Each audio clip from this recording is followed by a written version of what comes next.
ગુજરાત 18 લાઈવમાં આપનું સ્વાગત છે। શાળા સલામતી સપ્તાહ ઉજવણી અંતર્ગત બોટાદ જિલ્લાના શેરથડી ગામની પ્રાથમિક શાળામાં વિદ્યાર્થીઓને સુરક્ષા અંતર્ગત કાયદાકીય માર્ગદર્શન આપવામાં આવ્યું।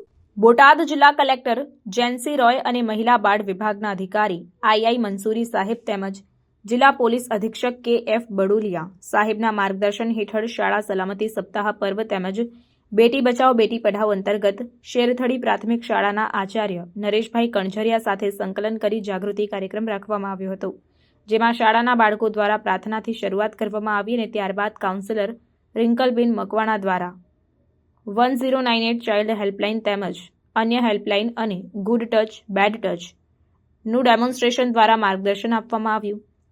બોટાદ રૂરલ પોલીસ સ્ટેશનના પીએસઆઈ એડી વ્યાસ સાહેબ દ્વારા વધતા જતા સોશિયલ મીડિયાના દુરુપયોગને ટાળવા બાબતે તેમજ ટ્રાફિક અવેરનેસ વિશે સમજ કરવામાં આવી હતી।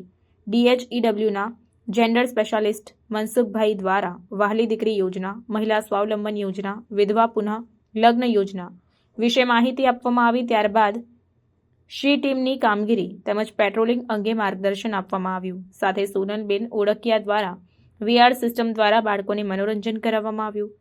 સખી વન સ્ટોપ સેન્ટરના કર્મચારી ધર્મિષ્ઠા બેન દ્વારા સખી વન સ્ટોપ તેમજ આશ્રય સંબંધિત માહિતી આપવામાં આવી। 181 અભિયમ મહિલા હેલ્પલાઇનના કાઉન્સિલર પરમાર જલપાબેન દ્વારા 181 હેલ્પલાઇન અંગે તેમજ એપ્લિકેશન વિશે માહિતી આપવામાં આવી। બોટાદ રૂરલ પોલીસ સ્ટેશનના કર્મચારી નરેશભાઈ સોલંકી દ્વારા ઉચ્ચતર અભ્યાસ કરી લક્ષ્ય પ્રાપ્ત માટે તમામ વિદ્યાર્થીઓને શુભેચ્છા પાઠવવામાં આવી। બેટી બચાવો બેટી પઢાઓના 10 વર્ષ પૂર્ણ થતા 10મી વર્ષગાંઠ નિમિત્તે તમામને વિદ્યાર્થી તેમજ શાળાના શિક્ષકોને બેટી બચાવો બેટી પઢાઓની પ્રતિજ્ઞા લેવડાવવામાં આવી। કાર્યક્રમમાં તમામ બહેનોને સેનેટરી નેપકિનનું વિતરણ કરવામાં આવ્યું। સાથે સાથે મેન્સ્ટ્રુઅલ હાઇજીન પોષણ અંગે માર્ગદર્શન પણ આપવામાં આવ્યું। બરોબર, તમે તમારી સેફટી છે એ કઈ રીતના રાખી શકો, કઈ મુશ્કેલી આવી હોય તો એ સમસ્યા દરમિયાન છે એ તમે તમારું રક્ષણ છે એ કઈ રીતના મેળવી શકો, તો બધા આગળ છે એ તમને બધા કાયદાકીય માર્ગદર્શન આપવાના છે। કાયદાકીય માર્ગદર્શન અંતર્ગત તમે તમારી સુરક્ષા છે એ જાળવો, તો એના વિશે તમે માર્ગદર્શન આપશું। પછી બીજી ટીમ છે એ 108 ની છે, પર્યાવરણને લગતું, ફાયરને લગતા એવા અલગ અલગ વિષયો ઉપર છે તમારે આ સપ્તાહ દરમિયાન માર્ગદર્શન મેળવવાનું છે। ભવિષ્યનું સારું ઘડતર કરવું હોય તો માત્ર ને માત્ર ભણતર ઉપર જ તમારે ભાર દેવો પડે। આ ફોન એવી વસ્તુ છે કે તમારા કલાકો ને કલાકો બગાડી નાખે। જો આમાંથી સારું ગ્રહણ કરો તો તમારા ભવિષ્ય માટે સારું છે, પણ જો આમાંથી કંઈક તમે ગલત ગ્રહણ કરી લીધું તો તમારી આખી જીવનની દિશા બદલાઈ જાય છે।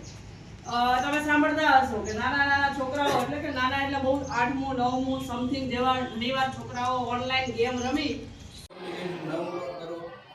બિનજરૂરી ગમે તે લિંક કોઈ મોકલતા હોય એને ટચ નહીં કરવાનું, એટલે ઘણી વાર ખાલી આમ ટચ કરો તો એ આપણામાં ડાઉનલોડ થઈ જાય।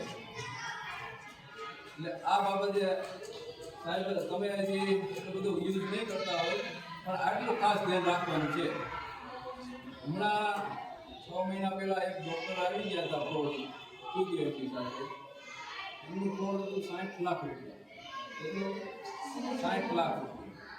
ડૉક્ટર તો કેટલા ભણેલા હોય, એક શિક્ષક હતા એનું 25 લાખ રૂપિયાનું ફ્રોડ। એટલે આનો ભોગ પણ વધારે બને છે શિક્ષિત માણસ જે ભણે છે, એનો અભ્યાસ શરૂ છે, એમાં ગમે તે આવી શકે।